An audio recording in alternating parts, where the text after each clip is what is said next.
Thank you for coming the other day.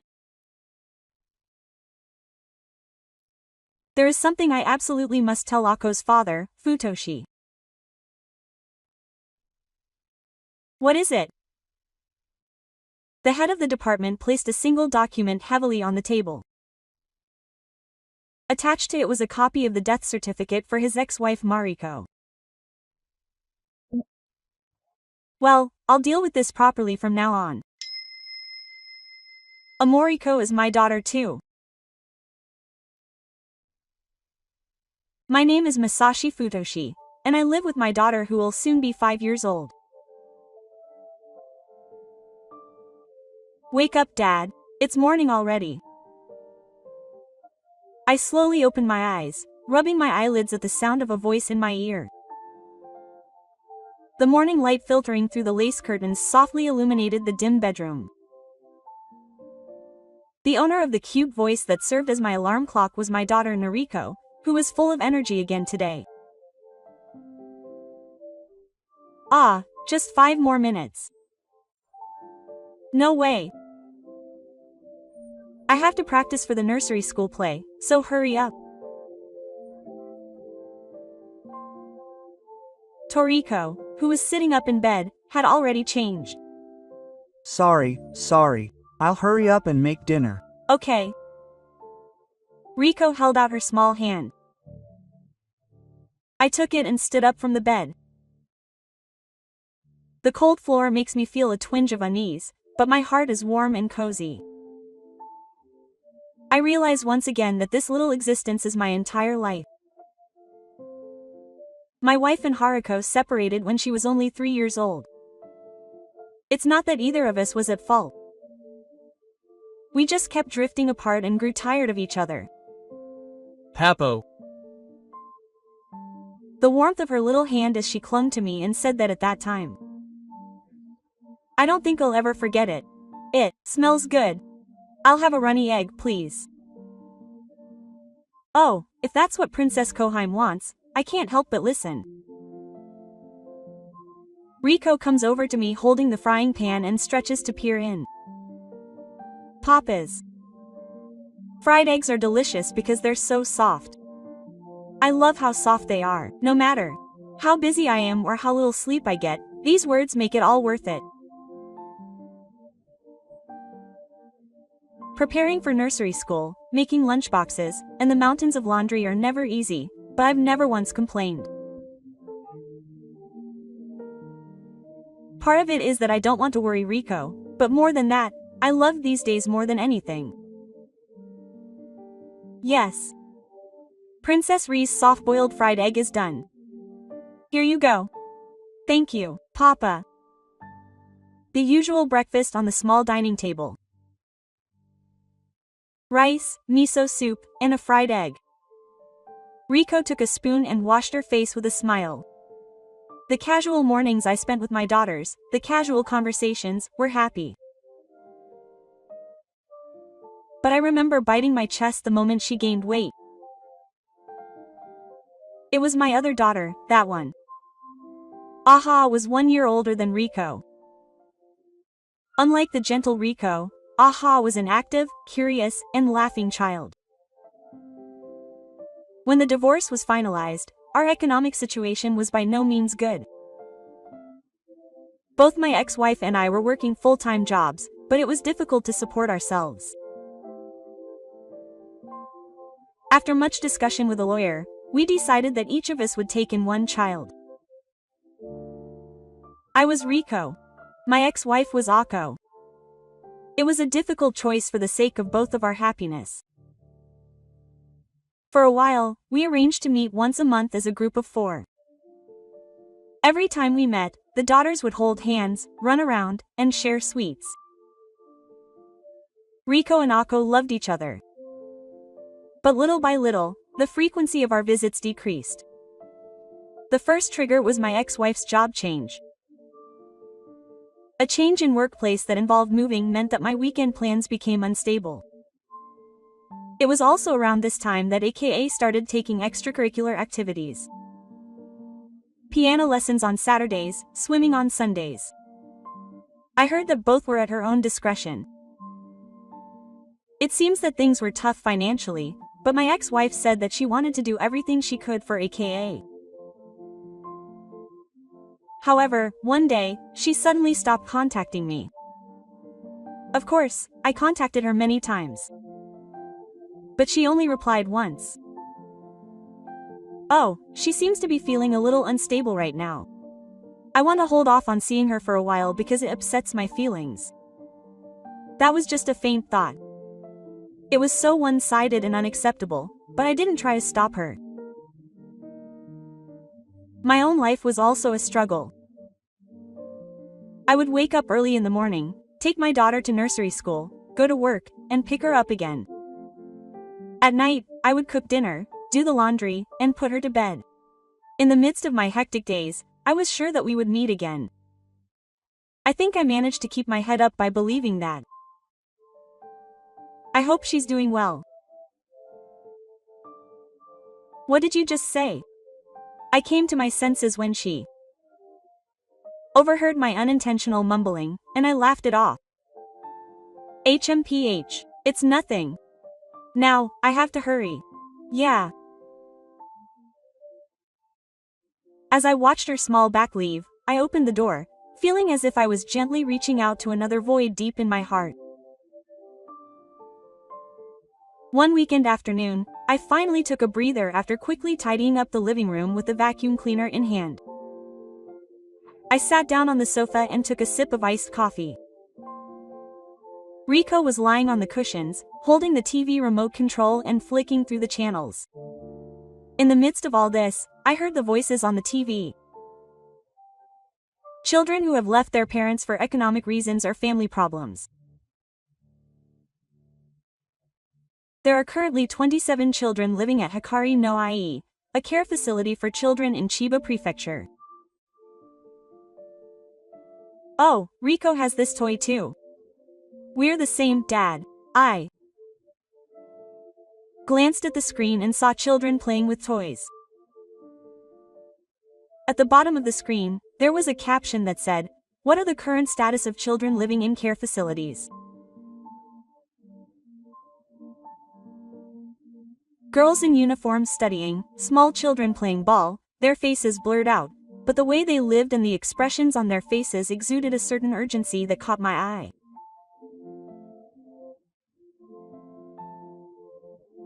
Then, Rico suddenly approached the TV. Huh, Dad? What's with this kid? Rico pointed her finger at the screen, which showed a girl about Rico's age reading a book. Her face was obscured by the blur. But in her hand, there was something large that I recognized, albeit faintly. My heart bent a little bigger. It was exactly the same color and shape as the one that had been in AKA's hand since she was born. It didn't seem like a coincidence. And the other crucial thing was that hair clip. It was Ako's. My ex-dad bought it for her. The one with the yellow flower. That's right. It was a small hair ornament that she had bought on the way back from a family outing at the park just before the divorce. It was the same color as Rico's, but she really liked it. The girl on TV was actually holding it to the paper. What's going on? Is she Akon? Why is she in a facility? I couldn't find the words. Why is that child, who should be living with my wife, in a facility for automatic language? How could this happen? I couldn't sit still any longer. Dad, oh, big sister, she's with Mom, right? Rico's voice was trembling softly. I crouched down and looked at Rico's face. I didn't understand, but I wanted to find out. Yes. I want to see her. Big sister Ako. I nodded slowly. I took out my smartphone and opened the TV station's official website. I searched for the facility that cooperated with the filming from the name of the program that was broadcast. Chiba Prefecture Automatic Language Facility House. I found the phone number and pressed the button. A few times, the sound was heard. My breathing became shallow, and my palms felt damp and burning. Yes, this is the House of Light. Oh, excuse me. I saw the documentary that was broadcast on TV earlier, and there was something I really wanted to ask you. I thought my daughter might be being cared for there. My voice was trembling and I couldn't speak well, but deep down, there was only one thought. I wanted to see her again. I want to know how that child is doing now, no matter what. Excuse me, but could you please tell me the child's name and date of birth? Ah, yes. Masaki Ako, born April 3, 2019. I could hear the soft sound of typing on the other end of the phone. There was silence for a while, and my heart started beating faster. It's possible that the child in question is here. However, I'll need documents proving that I'm the guardian to confirm. Okay, I'll get it ready right away. Maybe I'll see him again. My heart was filled with excitement at that possibility, so I hung up the phone and sat there in a daze for a while. Then I contacted my ex-wife. Please. Answer. The ringtone rang. It repeated itself after a few pauses, but there was no answer. There was no sign of it being switched to voicemail. I sighed and pressed the call button again. I tried again, but this time the result was the same. What are you doing? What happened? The words "call ended" that appeared on the screen looked cold in the night. I called back several times after that, but there was no answer, and only the ringtone echoed in vain. Despite the anxiety and doubts that filled my heart, I told myself to just focus on getting back to the past. A few days later, I gathered the necessary documents and called the facility again. I had all the documents ready. Could I come after my daughter? I asked, and was told that once the facility staff had confirmed it, the person in charge would contact me with a visitation date. I then mailed the necessary documents to the facility.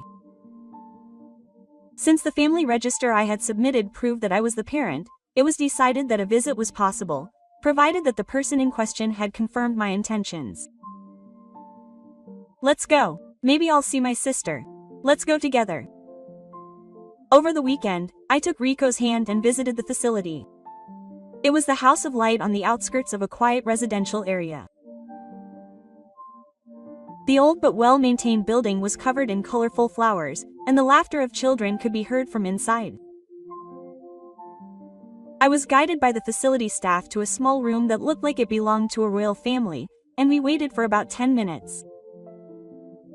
The door opened, and the slightly nervous girl I had been holding appeared.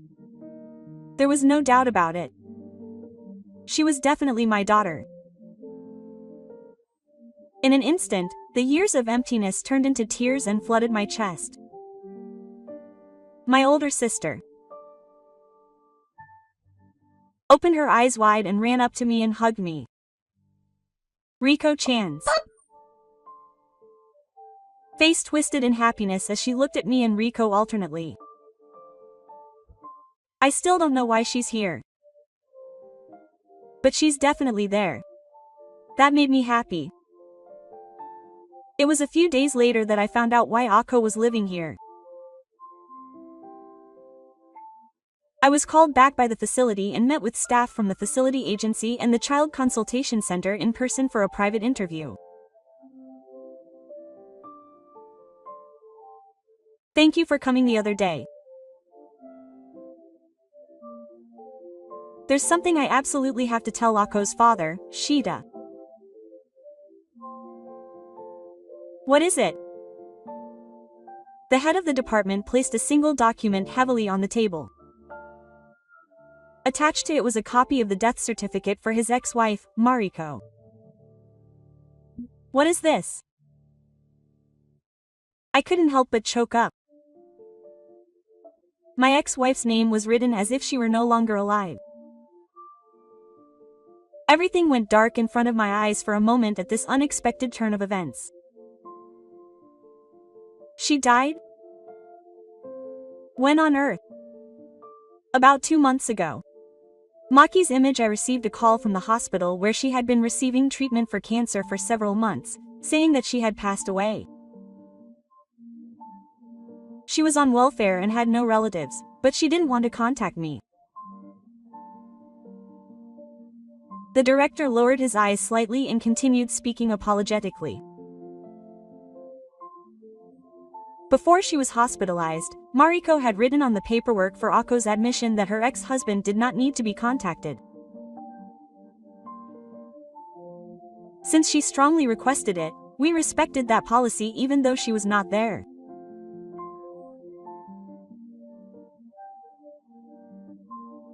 But to be honest, if we had confirmed our involvement as fathers at that time, we might not have spent so much time meeting her. I am truly sorry.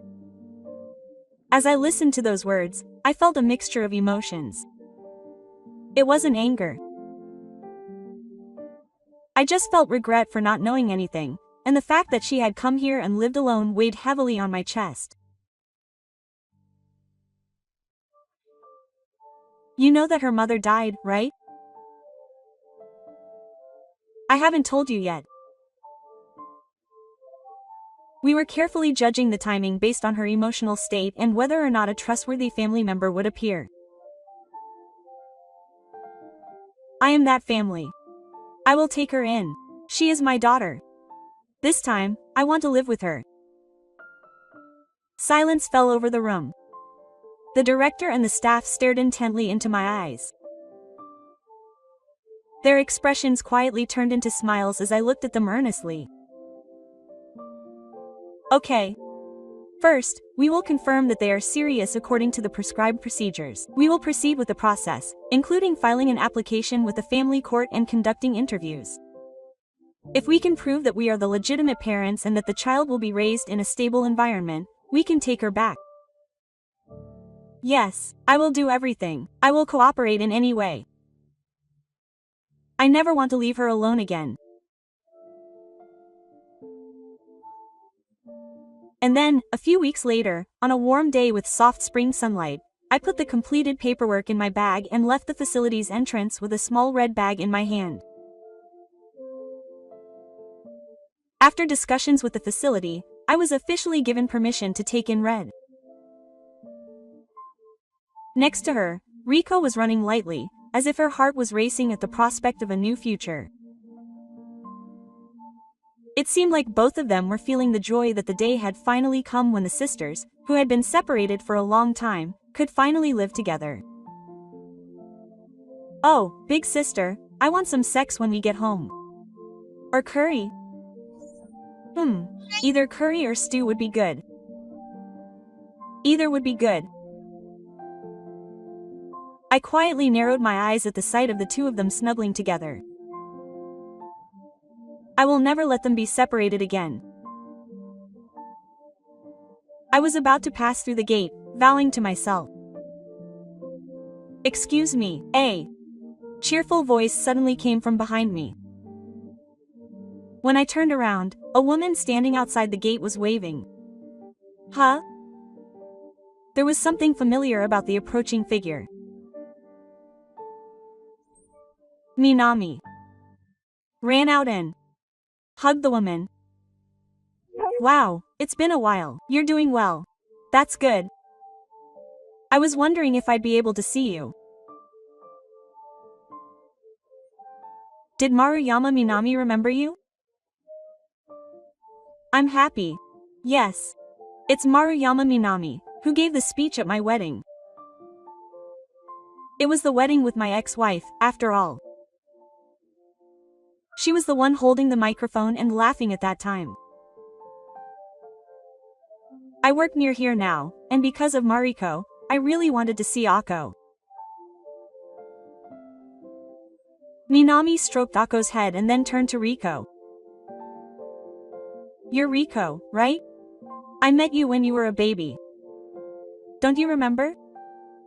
Hello. Riko answered happily, rambling on. There was a brief silence. At the same time, a question came to mind. Minami, did you see Moriko after we got divorced? Yes.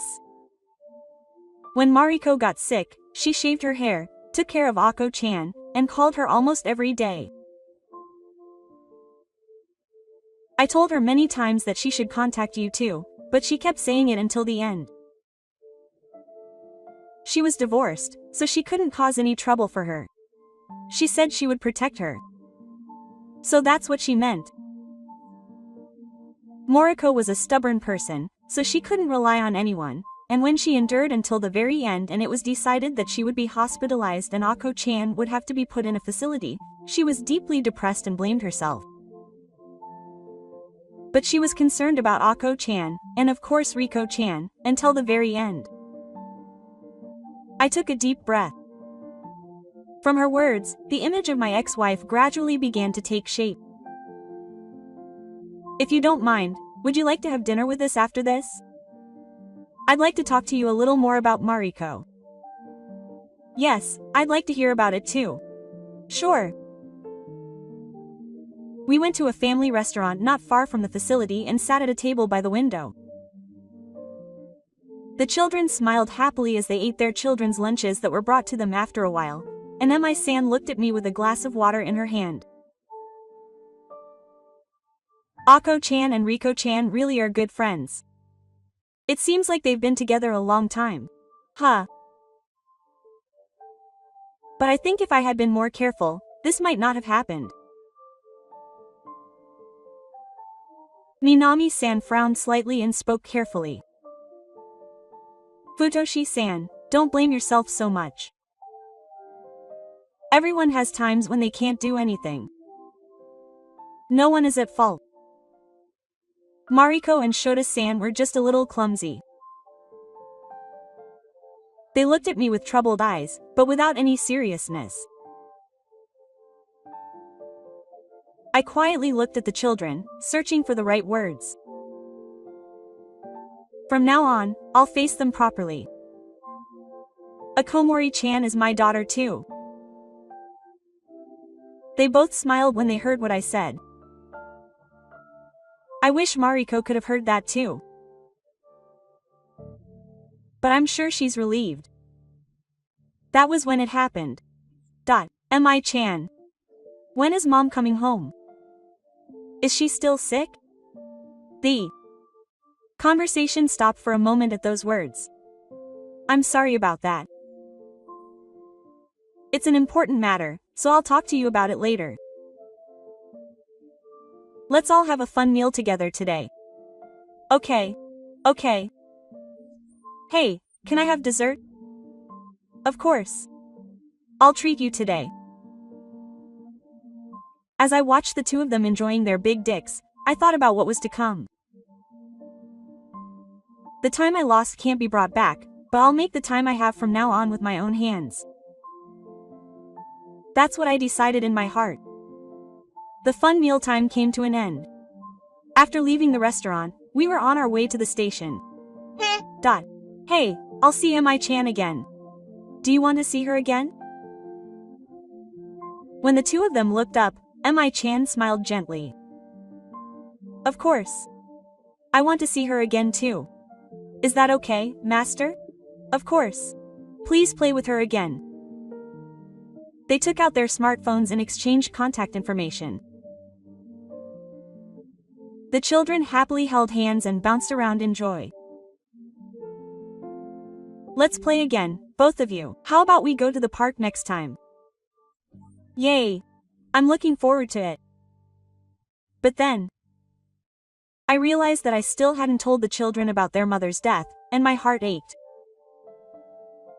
When I thought about how Riko and those innocent eyes still believed without a doubt that their mother was in the hospital, my confidence in choosing my words wavered.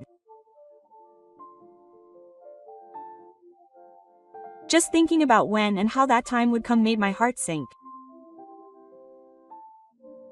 But the reality that I would have to tell her someday was quietly closing in on me. My days since I started living with the past have literally been like a storm. In the mornings, I would make breakfast for two, send her to Eno, brush her hair with unfamiliar hands, and run around in a hurry to catch time. Every day, the laundry doubled, and when I put her to bed, she would often fall asleep on the floor. This is worse than I imagined. She would spill something while washing dishes in the middle of the night. Even though I had prepared for it, raising a child who was still only a year old took a toll on my physical strength and nerves. Then one day, the doorbell rang. When I opened the door, Minami was standing there holding a large bag. "Hello. I made a little too much meat, so I brought it. Can you eat some? It would be a big help." "Really?" Minami would come to my house after work and stand in the kitchen, and sometimes even Tokusha would help out. The children had become completely attached to me. Minami's omelets are delicious. I love them. I'm so happy. I'll make them again. I watched the scene with a little embarrassment, but also a sense of relief. I even had the illusion that it had always been like this. There was still an awkwardness to my new life, but thanks to Minami, there was a definite warmth there. One night, after putting the two of them to bed, I sat down on the sofa in the living room and let out a deep breath. A line notification from Minami lit up on my smartphone. "I'm here today. Don't push yourself too hard, Shida. Don't hesitate to come to me if you're in trouble. I want to help you." I stared at the screen for a while, unable to move my fingers. Minami's warm words made my tense feelings relax. "Thank you. You're a big help. I really appreciate it." I replied and stared at the ceiling.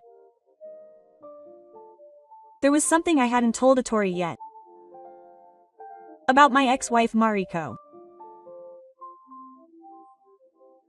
I need to get through each day to gradually regain the meaning of the word family, but I still have to tell her. There's no future if I ignore it. That's what I thought. And then one night, I decided to tell her, even though I didn't want to. Before going to bed, I sat next to Riko and Anyo and opened a picture book in bed. About Akoriko, you see, she's not in the hospital anymore. Is she in heaven? Huh? Did mommy tell you? She might go to heaven soon. Maybe Anyo had known for a long time.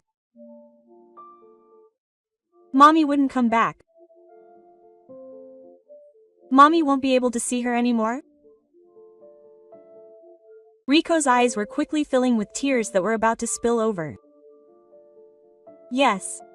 She'd been working hard at the hospital for a long time, but now she won't be able to see her anymore.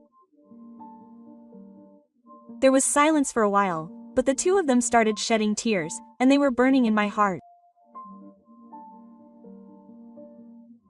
I immediately told Minami-san, who came to check on them several times a week, made dinner, and played with the children.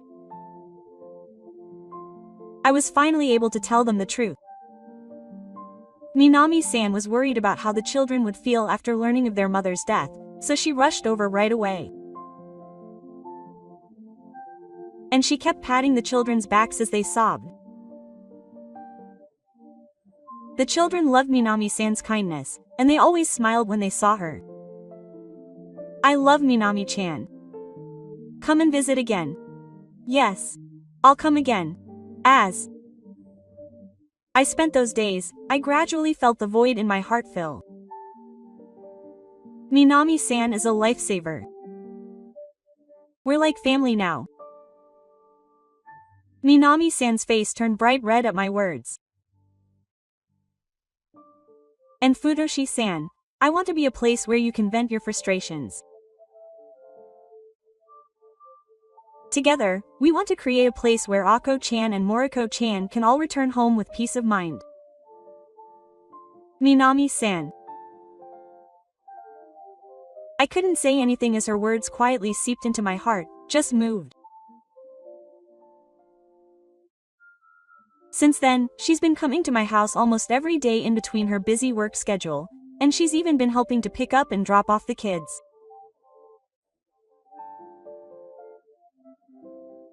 Moko-san's presence has brought more smiles to my face day by day, and before I knew it, my heart has become more positive about trusting someone. During those times, a new family structure slowly begins to take shape. When I get home from work, Minami-san is in the kitchen preparing dinner. Atoriko looks happily at Minami-san's hands as she cooks. I'm home. Welcome home. Thank you for your hard work today. Riko and Ako were good girls. Welcome back, Dad. Let's have dinner together. I muttered to myself as I watched the three of them beaming with smiles. This is what family is. I feel like I can get it back little by little. Minami's presence lit up the house with a gentle light. And 3 years later, we officially became a family. Minami, thank you for everything. I want to be with you forever. Will you marry me? When I proposed, Minami smiled gently and nodded. Yes. Shida, I look forward to working with you in the future. I felt a warm feeling well up in my chest. Here was a new form of family that had overcome all difficulties. A close sister, Atori and Ako, were separated due to the convenience of adults who chose to separate due to a slight misunderstanding. And my ex-wife Mariko passed away quietly without her daughters knowing. It was nothing short of a miracle that we were able to reunite thanks to a TV show we happened to see. In the midst of all this, Mariko's childhood friend Minami was reunited. We were grateful for this chance encounter and supported each other as we built a new form of family. We've overcome various conflicts and are now walking towards the future. Let's continue to spend our days together, laughing and crying. It doesn't have to be perfect. Just being able to hold hands and live together is the greatest happiness. Thank you for watching until the end. If you enjoyed it, please subscribe to the channel. See you in the next video.